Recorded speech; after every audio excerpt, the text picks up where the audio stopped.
សូមគោរពជំរាបសួរបងប្អូនបាទស្វាគមន៍មកកាន់តម្រុយឆ្នាំជួនរបស់ថាកងវិលបាទ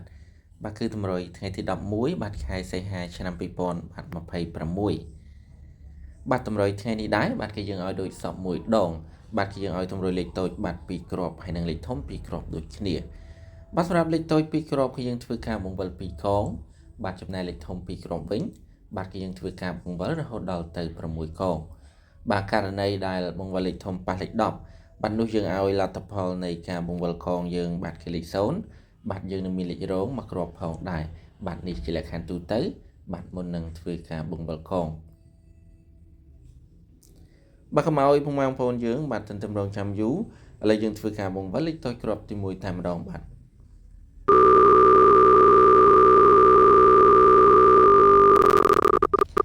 ទលេខតូចគ្រាប់ទី1គឺមានលេខ22បាទគឺ22ពេលយើងធ្វើការបង្វិលបន្តបាទទៅកាន់លេខតូចគ្រាប់ចុងក្រោយបាទចាប់ប្រើបង្វិល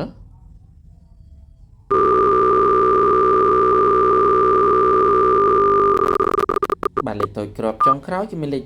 88បាទថ្ងៃនេះគឺលេខគូទាំងពីរតែម្ដងបាទ22បាទនិង88បាទយើងមិនមានលេខផ្ទុយទេតែយើងឡើងចុះបាទកើនឡើងរហូតដល់ទៅបាទ4លេខបាទ4លេខបាទកើន2លេខទៀតបាទ6លេខហើយបងប្អូនបាទ22ឡើង1លេខ23បាទទម្លាក់1លេខបាទគឺ21បាទចំណែក88ឡើង1លេខ89បាទទម្លាក់វិញ1លេខគឺ87បាទក្បាលអុសគឺក្បាល20និងក្បាល8បាទលេខតូចរបស់យើងក៏មានតែប៉ុណ្ណឹងឥឡូវយើងធ្វើការបង្វិលលេខធំវិញម្ដងបាទកងទី1បាទសម្រាប់លេខធំបាទគ្រាប់ទី1បាទចាប់ការបង្វិលបាទកងទី1គឺមានលេខ5បាទគឺលេខ5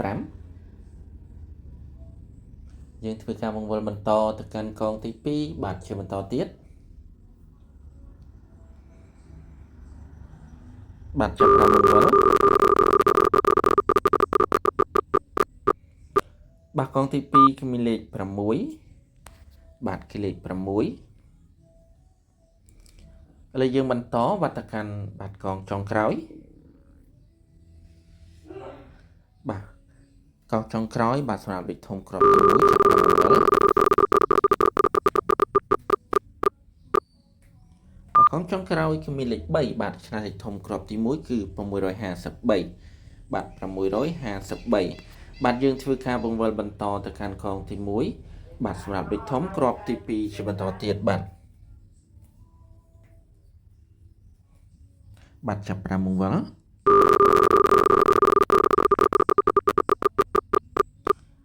បាទកងទី1គឺមានលេខ2បាទគឺលេខ2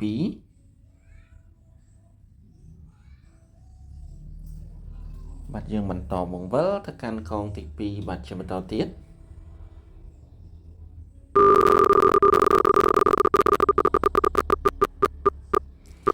បាទកងទី2គឺមានលេខ1បាទគឺលេខ1ឥឡូវយើងបន្តបាទទៅកាន់កងចុងក្រោយបាទសម្រាប់លេខធំគ្រាប់ទី2បាទក៏ដូចជាកងចុងក្រោយសម្រាប់តម្រុយបាទថ្ងៃទី11នេះផងដែរ